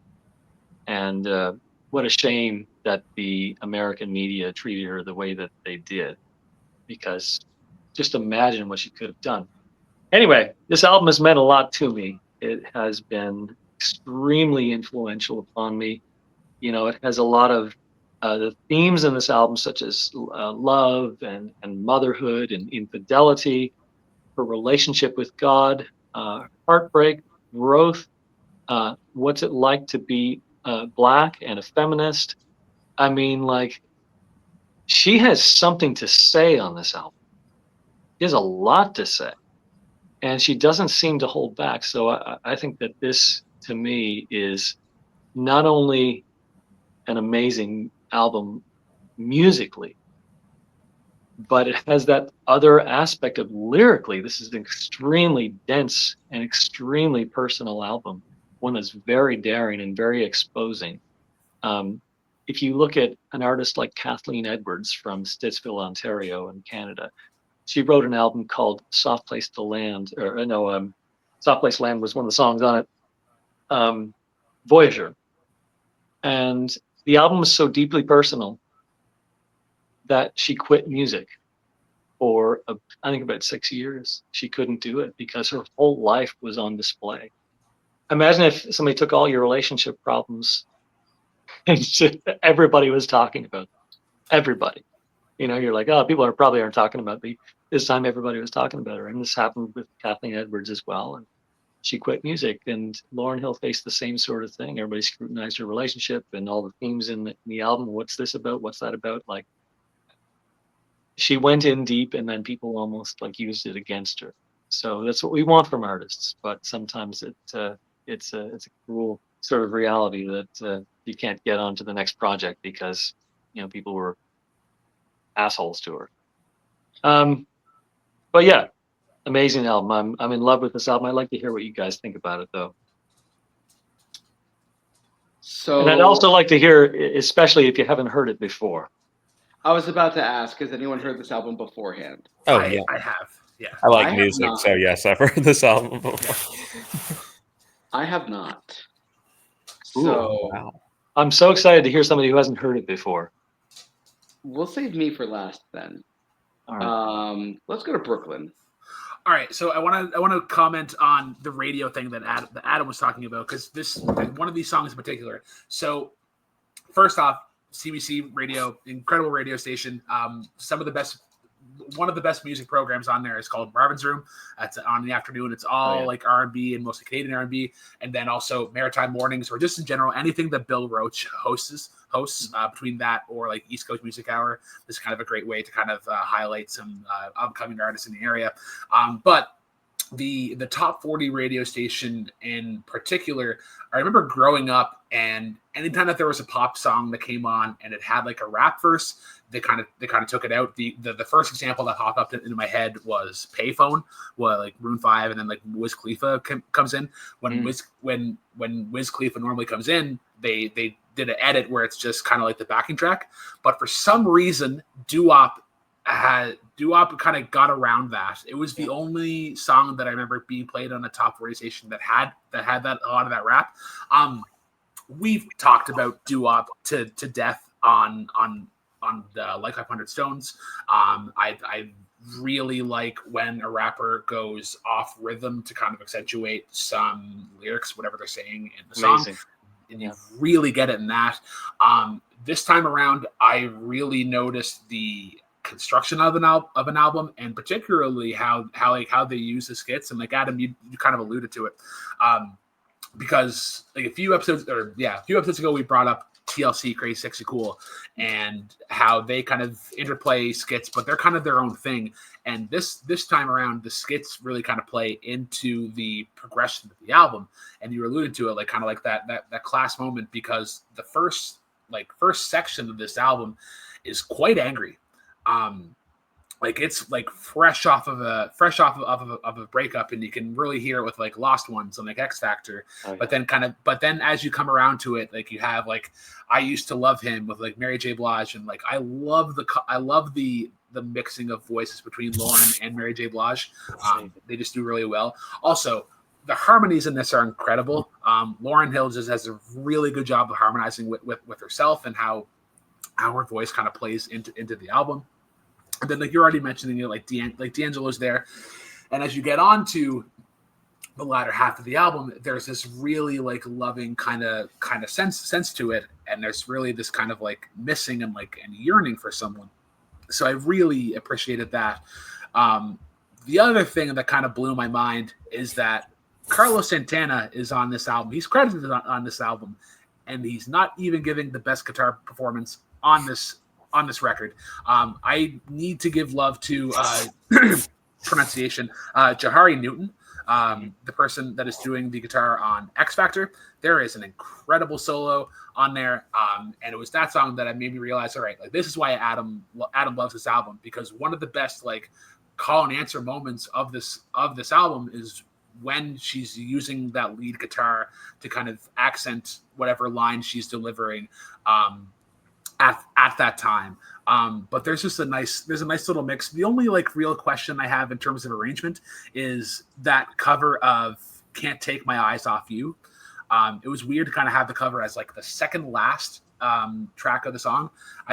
I'm maybe going back to it as like because like Tell Him is definitely like the closer, and it's probably has one of my favorite lines in the record, where it's going on like, but if I lack love, then I am nothing at all. It's a very kind of honest and brutal moment talking about it. But yeah, it's just like it's incredible. I know that I've kind of said I've been pretty harsh on Lauryn Hill anytime we talked about it, but then Adam, when you were mentioning like how she's kind of got tired of the media, and the media was kind of really accentuating like every moment of her life, it kind of put into perspective like how she felt in those moments. So I'm like definitely more understanding of the situation. Which is funny considering that your former hatred of her, considering that arguably she's the member of the Fugees who's come out of society the best. Well, she didn't get shot, so he's got that on Wyclef Jean. So. You want to not get shot. The phrase that this is not my genre has gotten thrown around a lot tonight, and this is not my genre. Neo soul or R&B is not really what I normally listen to. However, there are some albums that just sort of transcend all like, your personal preferences. And I mean, this is one of those albums. It's beyond iconic. It's one of those albums you have to listen to before you die if you're a music fan. And so I've heard this album many times before, and I love it every time. I think that, like I said, it transcends It transcends any reservations you may have about the genre or whatever it may be. The length of the album, because obviously it is a very long album. And maybe if I had to nitpick, then there's some songs that probably didn't need to be 5.5, 6 minutes. But um, That's the three-quarters of album, the album. it makes some sense that this is the only solo album she's ever made, notwithstanding all the other context, because this album feels like it's kind of just about everything. And Yeah. this actually is an album though where the ambition is high and the execution is also high, because you have songs that are as personal as To Zion or Every Ghetto, Every City. And then a song like Everything is Everything, where she's making a sort of a broader commentary about inner city youth in America, and making a social statement, really. And yet, it never feels jarring or disjointed. The album flows perfectly, I think. You talk about the first 5 songs on this album. I mean, definitely in the conversation for the best first 5 songs on an album. The intro isn't really anything, but you talk about Yeah. Lost Ones, X Factor, To Zion, and Doo Wop. That's kind of for 11 out of 10 songs, really, right there. And the influence of the album is amazing too. Obviously, just the amount of samples that have come from this album in music since this album is released just tells you what kind of influence that's had on everybody. And yeah, I just think she's just a fascinating artist to listen to. You really just get lost in the album. It's such an immersive experience. Um, so I think that the length isn't as much of a problem sometimes because of that. But whether it's like a banger like X Factor or Doo Wop, or whether it's sort of a more contemplative song, Forgive Them Father is also a song that I really like a lot. The Oh, yeah. biblical references throughout the album are really interesting as well too. The way that Sure. she weaves that into the lyrics. To Zion, obviously another example of that. Collaborations all make sense. Very true. The cover of Can't Take My Eyes Off of You, I said that the Bowie cover that we talked about earlier didn't really add anything. I think this is an amazing cover. It really sort of reinvents a song that everybody knows and everybody is familiar with, and it reinvents it in this amazingly creative way. Absolutely. Yeah, Adam, quick, just to interject real quickly. Adam, have you ever done that song before? I feel like that's a song Yeah. that you guys could, yeah. Absolutely. I couldn't agree more. It's such a great cover. Yeah, I mean, like I said, it's kind of just an album that has everything. And as a music lover, you have to admire it, even if you don't love it, or even if you don't spin the album every single day. But I think the strongest compliment I can give to it, again, is that I don't normally listen to this type of music, but I will put on this album, or at least half the songs in this album, anytime. And I think you just got to have it as part of your library. So a classic album, and one that a lot of people have heard, but that doesn't mean it's not worth bringing on and still discussing 26 years later. Okay. This was my first time listening to the album, and I listened to it twice because I always try to do that, because I know that I always miss things on the first listen. Whether it be I'm focusing more on the music than the lyrics, or vice versa. I always try to get it twice through so I can balance things out, which I'm glad I did for this album.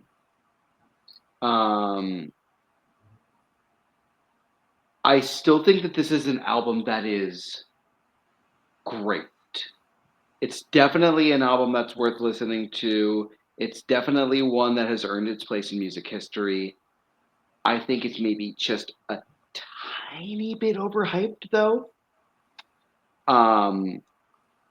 And the hype may have hurt it a little bit because it was like recently named like the greatest album of all time according to Apple Music, and Yeah, those are it's great. Those are silly. Those are for Yeah. teenagers, right? yeah. But it is one of those albums that you like. It's held in such high esteem, so it may have hurt it a little bit for me. Mhm. But as I said, it is a great album. Like the production on this is just absolute, some of the greatest production on any album you will ever hear. Like the guitar work on it, it's some of the best guitar work.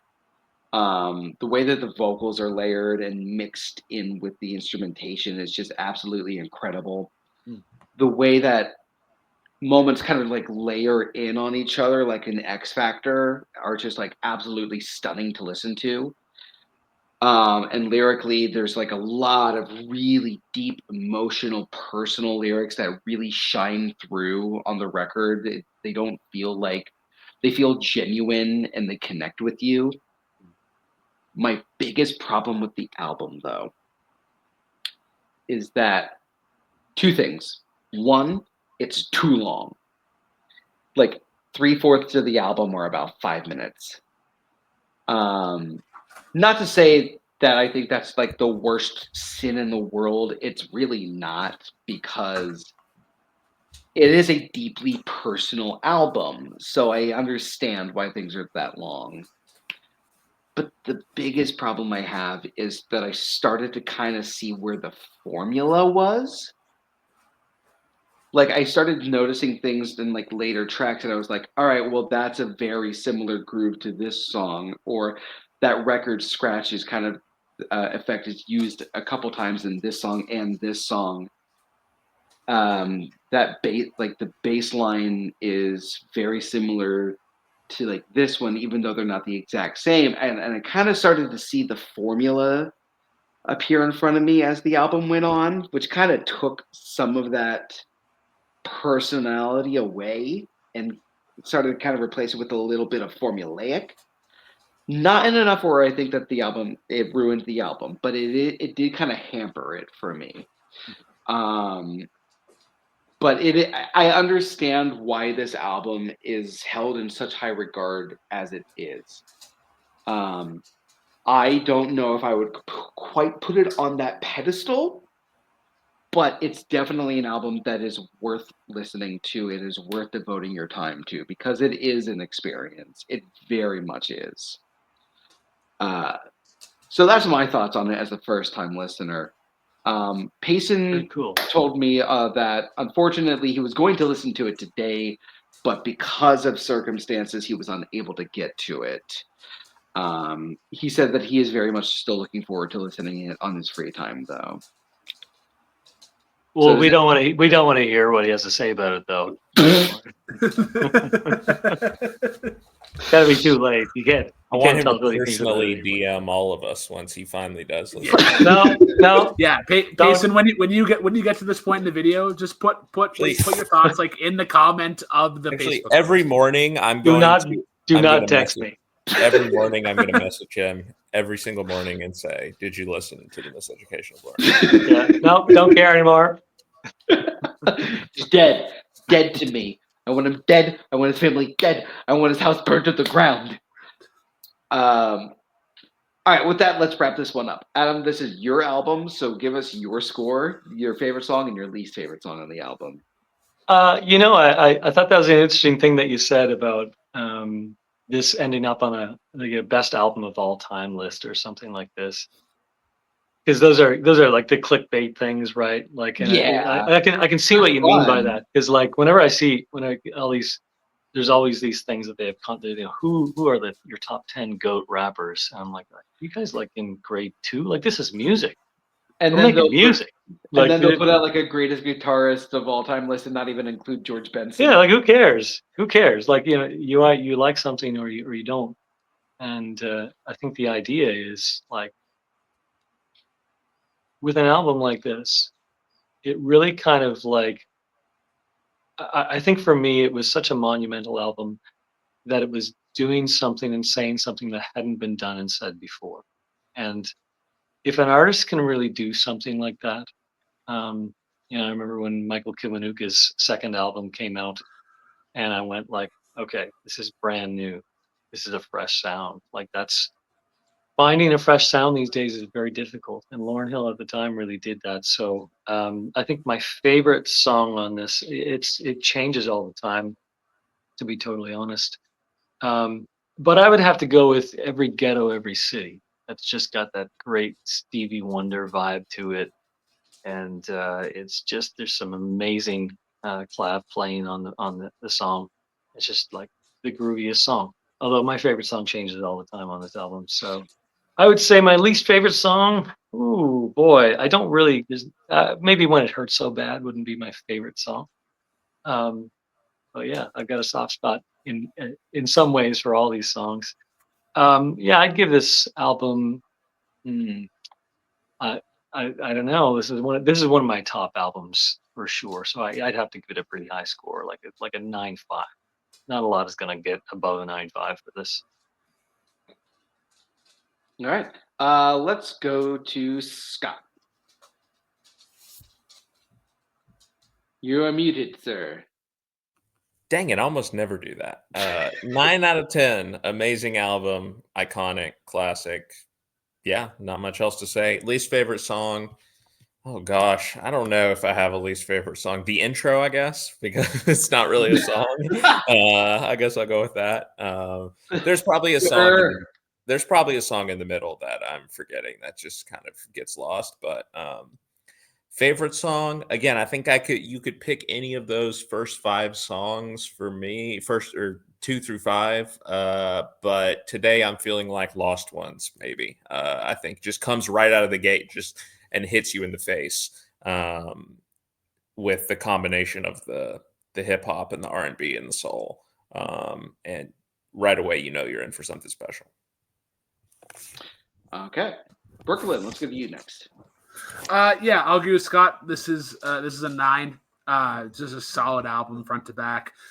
My favorite, like we were already talking about, I used to love him. Talking about X Factor, When It Hurts So Bad is another good one.